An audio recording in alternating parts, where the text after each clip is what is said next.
Hi YouTubers, welcome back to Bush's Review Hub. Today we're going to be doing a review of the new movie, Kraven the Hunter. Now Kraven the Hunter is a 2024 American superhero film featuring a Marvel comic book character. It's directed by J.C. Chandor and it's produced by Columbia Pictures in association with Marvel. It's the sixth film in the Sony Spider-Man universe and it explores the relationship starting off with Kraven and his dad and then all the way to Kraven becoming a hunter. My son, never show mercy. Now the cast of this one, we have Aaron Taylor Johnson playing Sergei Karavanov, which is Kraven, and he's like a natural protector of the world and animal lover. Next up we have Ariana DeBois, who plays a voodoo priestess as well as a lawyer and Kraven's love interest. And you've got Fred Heckinger as Dmitry Kravanov, which is Kraven's half-brother. Also he's a master of disguise. You've got Alessandro Nivolva as Aleksei, and that's Rhino, a Russian mercenary who, got into a little bit of trouble and then got into a trial experiment which changed his life forever. And this one's close to me heart, good old Russell Crowe, I love this fella. Now he's playing Nikolai Kravanov, which is Kraven's dad, also a drug trafficker and a very bad guy apparently. Now we'll get into the story a little bit for you guys. Now, after the Sergei and Dmitry's mother's death, their father, Nikolai, takes them out of school and decides that they're going to, start stepping up in the world and become to run his organisation. So he takes them on a special trip to Africa to see if they can man up. But during a hunting trip in Africa, while he was trying to man them up, Sergei actually got mortally wounded by a lion that everyone was trying to hunt because apparently this lion was a legend and he liked to hunt other people. Shoot. Sergei gets attacked by a lion trying to save his brother Dmitry. And then Nikolai tries to run over and, of course, try and save his son, but he can't. The lion actually picks Sergei off and runs off with him into the African savannah. Next thing you know, he gets seen by this girl called Calypso, who happens to be a voodoo priestess further on, but at the moment her grandmother is a voodoo priestess, and tells her with her little, what kind of cards are they again? The tarot cards. Tells her with the tarot cards that something's going to happen real soon and she's going to be involved in it. And that's when next thing you know, Sergei gets rocked up and dropped off by a lion, and the lion just drops him off and walks away. Calypso runs over to him with this special little formula that she got from her grandmother that's a family recipe and secret. Gives Sergei that special little potion, and next thing you know, boom, he's in the hospital and he wakes back up and he's got a tiny little tarot card with him that Calypso gave to him after he called the Ambos and got him to rescue. And while Sergei's in the hospital with a little bit of a coma, he has like these flashes of like animalistic things, so like whatever the lion did see and sort of the voodoo like curse or whatever's happening to him is happening and he gets to see it through his brain. Next thing you get to know is Nikolai rocks up to pick him up from the hospital. Even though the nurse is like, no, he's got to stay, Nikolai's like, no, he's coming with me and he's coming home. And once they get home, Nikolai starts talking to Sergei about his fear and all this stuff about, not being scared, and he was scared because he actually didn't shoot the lion because he was trying to save his brother. And then Nikolai shows Sergei that, he can't be scared anymore and he's actually killed that lion. He goes in the room and it's mounted on the wall. Next thing you know, Sergei goes off of him because for some reason after having that serum he feels more in touch with the natural world and with animals. So he goes off at him and decides he's going to leave that night instead of having to put up with his dad's stuff anymore. And it's 16 years later, that's when we get to see him next, and Sergei's calling himself Kraven. And then that's when you get to see him, he's out of prison, and the first person you get to see him kill is an arms trafficker. And that was actually a pretty good scene, I've got to admit that one. And then once he breaks out of that, it's his brother's birthday. So off he goes, he's heading to the city so he can see his brother for his birthday. But after seeing his brother that night and staying with him, he was unable to sleep that night, and so he goes out for a walk. And while he was having that walk, mercenaries came in and actually kidnapped his brother because they thought it was Kraven. Next thing you know, they actually got a ransom for his brother, and Kraven goes to his dad Nikolai and says, well, why don't you pay it? And he's like, well, I don't really have the money at the moment, so I can't pay it. And it's about power. So Kraven sort of gets the dirties with that and goes, you know what, I'm going to go rescue him myself. So that's when Kraven goes out and decides he's going to track down old Calypso, the lady that helped him in the first bit, to become Kraven with the little special serum that her nan gave him. So he goes and tracks her down. She's a lawyer in London at the time. So he goes, tracks her down and asks her for help. But also while Kraven's out there asking for help, his brother Dmitry's actually meeting Aleksei, the other bad guy in this movie, who's also called Rhino. And Aleksei shows Dmitry what actually he is and why everyone should be afraid of him because he's called Rhino. And he actually got done in a special experiment where they tried to make him pretty much, they pretty much made him unstoppable. But the side effect of that is he feels immense pain through it, so he always has like a little pain drip or actually maybe pain meds hooked up to him all the time. And once he takes that out, that's when he changes it into the Rhino. So during a couple of little battles and, killing Aleskei's people and Aleskei's people trying to strike back at Kraven and not really working, next thing out of nowhere, this Turkish assassin rocks up. and he tells Oleski that Craven apparently killed his mentor and that he's not happy with it and he wants to get him back. But this Turkish assassin's actually got a couple little tricks up his sleeve. He's got a couple little hypnotic tricks that he does, like he'll count to 1, 2, 3, and honestly by the time it hits 3, you're dead.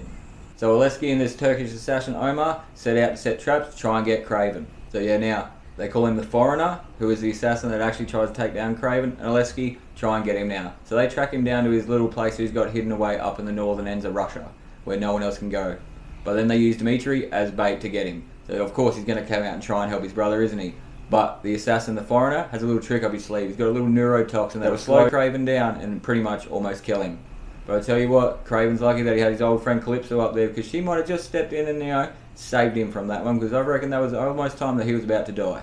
Alright, and after Calypso steps in and helps him out a little bit, now it's time for the final battle between Rhino and Craven. Now after they have that battle, and Dimitri's all saved, everything goes back to normal, except for one thing. Craven's got something that he just, it's bothered by on his mind that he's just got to go ask his dad, Nikolai. And it ends up that Nikolai actually started it all, because he was actually scared of Rhino and couldn't take him out. He thought, well, you know what? I'll get him to kidnap my own son, and that way Craven will go and save him, because Craven would do anything to save his brother, which he would. And then something happens with Craven's dad that, don't really want to go. Don't want to let too many spoilers off, but because I want you to go watch the movie. But yeah, a year later, Craven goes to visit his brother. And something's a little bit off with Dimitri now. He actually went and visited the doctor that Rhino went and visited, did the special experiment on him. And next thing you know, Dimitri's got a power himself, and he calls himself Chameleon by the end of it. Now that's enough of the storyline. Let's get into a bit of what I think about the movie. And this movie with me, a little bit, on the fence with this one, because I was really excited when I first heard it was coming out, because I love me comic books, but lately some of the adaptations that they've done of the comic books haven't been that good. I don't feel it was it wasn't the best movie of the year, but it definitely wasn't the worst, that's for sure.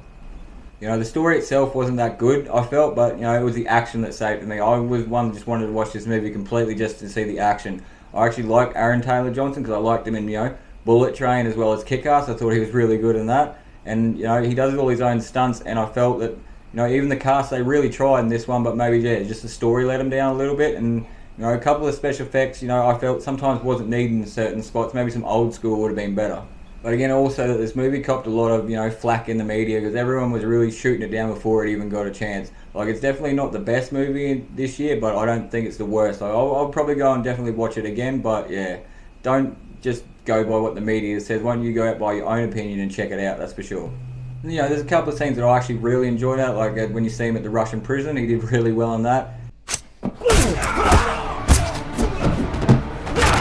And there's a couple of scenes where people come onto his property in Russia and start attacking his buffalo and stuff, and he gets him back for that one. As well as near the end, once where the Foreigner and Oleski come out and try and take him out, and they're in his area, and he sets up all these traps in the forest. And I've got to admit, some of the traps were pretty cool to see that he set up.